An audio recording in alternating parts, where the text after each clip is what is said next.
পহেলা বৈশাখে প্রতি বছর একটা অশান্তির মধ্যে দিয়ে যাইতে হয়। যেমন ঈদের আগে দোকানদাররা একটা চাপের মধ্যে থাকে কাস্টমারদের, তেমনি একটা হাজবেন্ড বা বয়ফ্রেন্ড একটা মানসিক চাপে থাকে তার বউ বা গার্লফ্রেন্ডের কাছে। এমনই একটা গার্লফ্রেন্ড যখন তার বয়ফ্রেন্ডকে পহেলা বৈশাখ নিয়ে কথা বলে তখন, জান একটু আসো না, কথা আছে। বলো। আচ্ছা বলো তো, কোন শাড়িটা সুন্দর, এইটা না ওইটা? একটা কিনলেই হয় জান, ব্যাপার না, দুইটাই তো সুন্দর। না একটা বলো, কোনটা সুন্দর, এইটা না ওইটা? দুইটাই তো সুন্দর মনে হইতেছে, এইটা একটু বেশি সুন্দর, এইটা নাও। কিন্তু আমার তো ওইটা পছন্দ হয়েছে, ওইটা তোমার ভালো লাগে নাই? বাবু একটু কাজ করতেছি বাবু, সারাদিন কাজ করছি, এখনো কাজ করতেছি, আমার মাথায় তো কাজ নিয়ে একটা টেনশনের মধ্যে থাকে না, দেখতেছো না?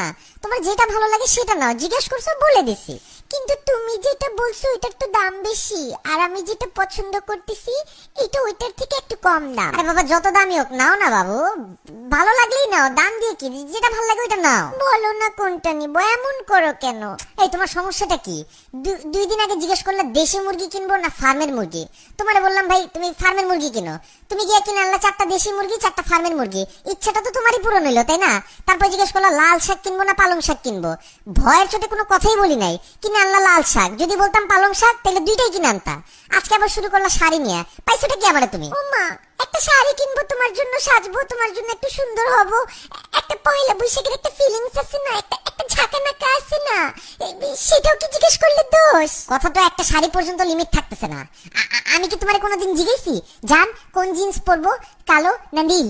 জান কোন টি শার্ট পরবো, হাফাতা না ফুলাতা? জান কোন জুতা পরবো, এটা পরবো না ওইটা পরবো? জিজ্ঞেসি তোমারে কোনোদিন? ভালোবাসি দেখেই তো জিজ্ঞেস করি তোমাকে, এমন করো কেন? জান জিজ্ঞেস করার তো একটা লিমিট থাকে জান, তুমি তো এই লিমিটের গোষ্ঠী উদ্ধার করে ফেলছো।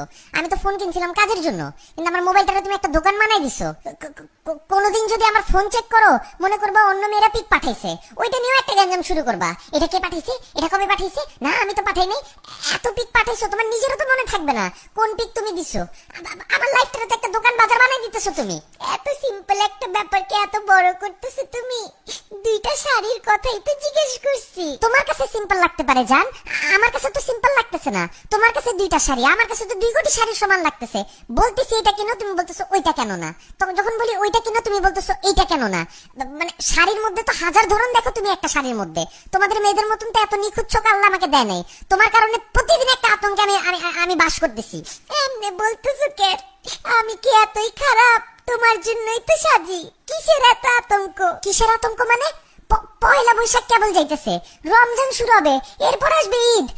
আমি যদি আজকে পরকিয়া করতাম এত আতঙ্কে থাকতাম না যতটা তোমার প্রশ্নের আতঙ্কে থাকতো আমার। প্রত্যেক দিন একটা নতুন আতঙ্ক নিয়ে আসো। তোমার পায়ে পড়ি যান, তোমার যেই শাড়ি পছন্দ সেই শাড়ি কিনো।